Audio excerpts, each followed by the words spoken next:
ముఖ్యమంత్రి రేవంత్ రెడ్డి గారిని అడుగుతా ఉన్నా, మీకేమన్నా కొద్దిగా రేషం ఉందా, పౌరుషం ఉందా అని అడుగుతా ఉన్నా. మీరే కదా నాడు ఎమ్మెల్యేలు పార్టీ మారినారు కాంగ్రెస్ వాళ్ళని చెప్పి మీరే కదా మాట్లాడింది. ఎమ్మెల్యేలు పార్టీ మారిన వాళ్ళని రాళ్లతోని కొట్టి చంపమని అన్నాడు. మరి వీళ్ళు ఎవరు చంపాలి రాళ్ళని? ఎవరిని కొట్టాలా ఈరోజు? మీరే కదా అన్నారు అన్నాడు. ఆ ఇంటి మీద వాళ్ళని కాకి ఈ ఇంటి మీద వాళ్ళద్దన్నారు. మరి 10 మంది కాకుల్ని ఎందుకు తెచ్చుకున్నావు నేను అడుగుతా ఉన్నా. ఈ 10 మంది కాకులు ఇవాళ ఎటు కాకుండా పోయినారు. వీళ్ళు ఇలా గట్టిగా పోయి అడిగినావు అనుకో నువ్వు ఏ పార్టీ అని.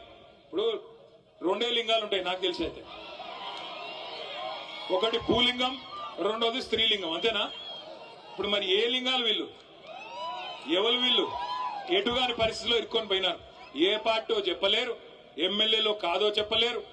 స్పీకర్ కాడ ఒక మాట, ప్రజల కాడ ఒక మాట, బయటికి వస్తే ఒక మాట, ముఖ్యమంత్రి కాడికి వస్తే కాలు మొక్కేది. గిందుక మిమ్మల్ని గెలిపించింది తప్పకుండా. అందుకే గద్వాల చైతన్యం